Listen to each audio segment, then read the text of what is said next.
இன்று இரவு தியானத்திற்காக தேவன் நமக்கு தந்த வேத வசனம் 2 கொரிந்தியர் 1வது அதிகாரம் 20வது வசனம். எங்களால் தேவனுக்கு மகிமை உண்டாகும்படி தேவனுடைய வாக்கு தத்தங்கள் எல்லாம் இயேசு கிறிஸ்துவுக்குள் ஆம் என்றும் அவருக்குள் ஆமேன் என்றும் இருக்கிறதே. கிறிஸ்துவுக்குள் பிரியமானவர்களே, நாம் பல நேரங்களில் தேவன்கிட்ட ஆண்டவரே என்னை ஆசிர்வதிங்க, என்னை உயர்த்துங்க, என் வாழ்க்கையை மகிமைப்படுத்துங்க அப்படின்னு ஜெபிக்கிறோம். அது தவறல்ல. ஏனெனில் தேவன் தம்முடைய பிள்ளைகளை ஆசீர்வதிக்கவும் உயர்த்தவும் தான் விரும்புகிறாரு. ஆனால் இன்றைய வாக்குத்தத்த வசனம் நம்ம இன்னொரு முக்கியமான சத்தியத்தை சிந்திக்க அழைக்குது. தேவன் நம்ம மகிமைப்படுத்துவது மட்டுமல்ல, நம்முடைய வாழ்க்கையின் மூலமாக தேவன் மகிமைப்படணும் அப்படிங்கிறது தான் அவருடைய விருப்பம். நமது வாழ்க்கை, நமது வார்த்தைகள், நமது செயல்கள், நமது குடும்பம், நமது ஊழியம் இவற்றை பார்த்து மக்கள் இவருடைய தேவன் உண்மையான தேவன் அப்படின்னு சொல்லணும். அதுவே தேவனுக்கு மகிமை உண்டாகும் வாழ்க்கை. ஒரு மகன் தனது தந்தைக்கு செய்யக்கூடிய மிக பெரிய நன்மை, இப்படிப்பட்ட நல்ல மகனை பெற இந்த தந்தை தவம் செஞ்சார் அப்படின்னு உலகம் வியக்க வாழ்கிறது தான். அதே போல் நாம் தேவனுடைய பிள்ளைகளாக இந்த உலகத்தில் வாழும்போது நம்மளை பார்க்குறவங்க இவங்களுடைய பரலோக பிதா எவ்வளவு மகிமை உள்ளவர் அப்படின்னு சொல்லணும். நமக்காக தேவன் செய்ததை நினைச்சு பாருங்க. அவர் தமது ஒரே பேரான குமாரனை இயேசு கிறிஸ்துவை இந்த உலகத்திற்கு அனுப்புனார்.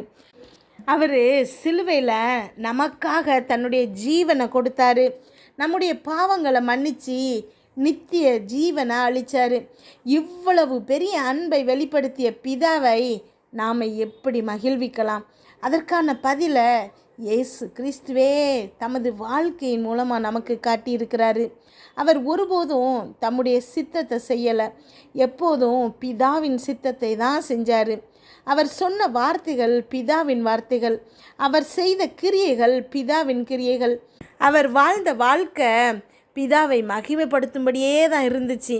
இயேசு இப்படி சொல்கிறாரு, நான் பூமியில் உம்மை மகிமைப்படுத்துகிறேன், நீர் எனக்கு கொடுத்த வேலையை நிறைவேற்றினே அப்படின்னு யோவான் 17வது அதிகாரம் 4வது வசனத்தில் சொல்கிறாரு. இன்றைக்கு நாம் நம்மையே கேட்டுக்கொள்ள வேண்டிய முக்கியமான கேள்வி என்ன அப்படின்னா, நம்ம வாழ்க்கையை பார்த்து தேவன் மகிழ்கிறாரா? நம்ம வார்த்தைகள் அவருடைய மகிமையை கொண்டு வருதா? நம்முடைய நடத்தை இயேசுவை பிரதிபலிக்குதா? நம்முடைய குடும்பம், நம்முடைய ஊழியம், வேலை, நம்முடைய சமூக வாழ்க்கை இவை எல்லாமே தேவனுடைய நாமத்தை உயர்த்துதா? தேவன் நமக்கு திறமைகளையும் ஆசீர்வாதங்களையும் வாய்ப்புகளையும் கொடுத்து நம்முடைய பெருமைக்காக அல்ல, அவருடைய மகிமைக்காக இது எல்லாவற்றையும் கொடுத்து ஆசீர்வதிக்கிறாரு. நாம் நேர்மையோடு வாழும்போது, பிறரை மன்னிக்கும்போது, பிறர்கிட்ட அன்பு செலுத்தும்போது, பரிசுத்தமாக நடக்கும்போது, சோதனைகள்லையும் விசுவாசத்தோடு நிலைத்திருக்கும்போது தேவனுடைய நாமம் மகிமைப்படுறது. இன்றைக்கு ஒரு தீர்மானம் எடுப்போம். ஆண்டவரே, என்னுடைய வாழ்க்கை எனக்காக அல்ல, உமக்காக, என் வெற்றிகள் உமது மகிமைக்காக, என்னுடைய ஊழியம் உம்முடைய நாமத்திற்காக, என்னுடைய வார்த்தைகளும் செயல்களும் உம்மை மகிமைப்படுத்தட்டும். இயேசு கிறிஸ்துவை போல நானும் வாழ கிருபை தாருமப்பா அப்படின்னு. அப்போது நம்முடைய வாழ்க்கை ஆசீர்வாதமாக மட்டுமல்ல, தேவனுடைய மகிமையை இந்த உலகத்திற்கு வெளிப்படுத்தும் உயிருள்ள சாட்சியாகவும் மாறும். ஜெபிப்போமா? எங்கள் அன்பின் பரலோக தகப்பனே, இன்று முழுவதும் என்னையும் என் குடும்பத்தில் இருக்கிற ஒவ்வொருவரையும் பாதுகாத்தீங்கப்பா. உண்மை நன்றியோடு துதிக்கிறோம், ஸ்தோத்திரிக்கிறோம்.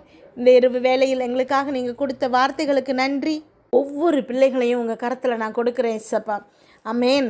எங்களை ரட்சிக்கிறதுக்காக உமது ஒரே பேரான குமாரனாகிய இயேசு கிறிஸ்துவை அனுப்பிய உம்முடைய அளவற்ற அன்புக்காக நன்றி செலுத்துகிறோம் அப்பா.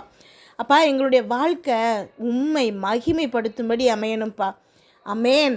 உமக்கு மகிமை கொண்டு வரும்படி எங்கள் வாழ்க்கை மாறணும்ப்பா. அமேன். எங்கள் வார்த்தைகள்லையும் செயல்கள்லையும் எண்ணங்கள்லையும் அப்பா இயேசுவின் சாயலை நாங்கள் வெளிப்படுத்தணும்ப்பா. அப்பா, எங்கள் கூட இருக்கிற எல்லாரையும் அன்பு செய்கிறதுக்கும் மன்னிக்கிறதுக்குமான மனசு எங்களுக்கு கொடுங்க ஏசப்பா. ஆமென். இயேசு கிறிஸ்து எங்கள் பாவங்களை மன்னித்தது போல அப்பா எங்கள் கூட இருந்து எங்களுக்கு எதிராக குற்றம் செய்கிற எல்லாருடைய குற்றங்களையும் நாங்கள் மன்னிக்கணும் ஏசப்பா. ஆமென். நாங்கள் ஆசைப்பட்டால் கூட திரும்ப திரும்ப அதே நினைவுகள் எங்கள் இருதயத்தில் வந்து மன்னிக்க முடியாதபடிக்கு, மறக்க முடியாதபடிக்கு அது திரும்ப திரும்ப முள் மாதிரி குத்திக்கிட்டே இருக்குது. ஆனால் இன்றைக்கு என் தேவன் நீங்கள் எங்கள் இருதயத்தில் அப்பா ஒரு பெரிய மாற்றத்தை உண்டு பண்ணுங்க ஏசப்பா. எங்கள் ஆசீர்வாதங்களை தடுக்கும்படியாக அப்பா எங்கள் இருதயத்தில் இருக்கக்கூடிய எல்லா விதமான கசப்புகளும் இப்பொழுது எங்களை விட்டு எடுத்து தூர போடப்படணும் ஏசப்பா. ஆமென். மன்னிக்கிற மனசு எங்களுக்கு கொடுங்க ஏசப்பா. ஆமென். அவங்க எங்களை அன்பு செய்யாட்டா கூட நாங்கள் அன்பு செய்கிற மனசு எங்களுக்கு கொடுங்க ஏசப்பா. உணர்வுள்ள இருதயத்தை அப்பா உங்கள் சாயலை வெளிப்படுத்தக்கூடிய இருதயத்தை இப்பொழுது எங்கள் ஒவ்வொருத்தருக்குள்ளேயும் நீங்கள் வைங்க ஏசப்பா. எங்கள் விருப்பமே அதுவாக மாறிடுச்சு அப்படின்னா ரொம்ப சுலபமாக உம்முடைய சாயலாக அப்பா உம்மை மகிமைப்படுத்தும்படி அப்பா பிதாவை மகிமைப்படுத்தும்படி எங்கள் வாழ்க்கை இப்பொழுதே மாறிடும் ஏசப்பா. ஆமென். எங்களால் முடியலை ஏசப்பா, எங்களால் முடியலை ஏசப்பா.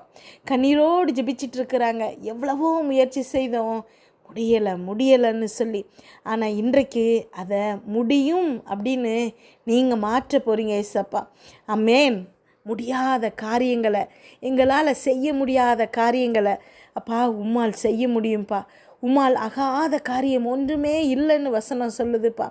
ஆமென். எங்கள் கையை மீறி அப்பா எங்களால் இயலாத காரியங்களை இன்றைக்கி நாங்கள் உங்கள் கரத்தில் கொடுக்குறோம் ஏசப்பா. நீங்கள் செயல்படுங்கப்பா, நீங்கள் ஆளுகை செய்யுங்க ஏசப்பா. உம்முடைய சித்தம் எங்களுடைய இருதயத்தில் நிறைவேறுவதாக ஏசப்பா. ஆமென். உம்முடைய சித்தம் போல் அப்பா எங்களை கூட இருக்கிறவங்க, வேலை பார்க்குற இடத்துல, குடும்பத்தில் சுற்றி இருக்கிறவங்க, ஃப்ரெண்ட்ஸ் எல்லாரையும் அப்பா மனசார அன்பு செஞ்சு அவங்கள மன்னிக்கிற மனப்பான்மை இன்றைக்கு என்னோடு ஜெபிச்சிட்ருக்கிற ஒவ்வொரு பிள்ளைகளுக்குள்ளேயும் நீங்கள் தந்திருக்கிறமைக்காக உமக்கு நன்றி செலுத்துகிறேனப்பா. இது அவங்களுக்காக அல்ல, எங்களை நீங்கள் ஆசீர்வதிக்கிறதுக்கு தடையாக இருந்த அத்தனை தடைகளையும் அகற்றுவதற்காக. ஆமென். இத்தனை காலம் தாமதமான அத்தனை ப்ரேயர் ரிக்வெஸ்ட்டையும் இன்றைக்கு நீங்கள் அவங்க வாழ்க்கையில் இயேசு கிறிஸ்துவுக்குள்ள ஆம் என்றும் ஆமேன் என்றும் மாற்ற போகிறீங்கப்பா. அதற்காக உமக்கு நன்றி செலுத்துகிறேனப்பா. இந்த மன நிம்மதியோடு அப்பா சமாதானத்தோடு என்னோடு ஜெபிச்சிட்ருக்கிற பிள்ளை இன்றைக்கு தூங்கணும் ஏசப்பா. நாளை காலை எழுந்திருக்கும் போது புதிய கிருபையால் தாங்குங்க. வீட்டை சுற்றும் இரத்தத்தை தெளிக்கிறோம். அதிலிருந்து புறப்படுகிற வல்லமை எல்லா தீங்கு, பொல்லாப்பு, பொறாமை, எரிச்சல், கெட்ட ஆவிகள், பில்லி, சூன்ய, மந்திரம், சேவனை, பாவம், சாபம், நோய், விபத்து எல்லாவற்றிலிருந்து விலக்கி பாதுகாத்தல்லுங்கப்பா. இயேசு கிறிஸ்துவின் நாமத்தில் ஜெபம் கேளும் நல்ல பிதாவே. ஆமென்.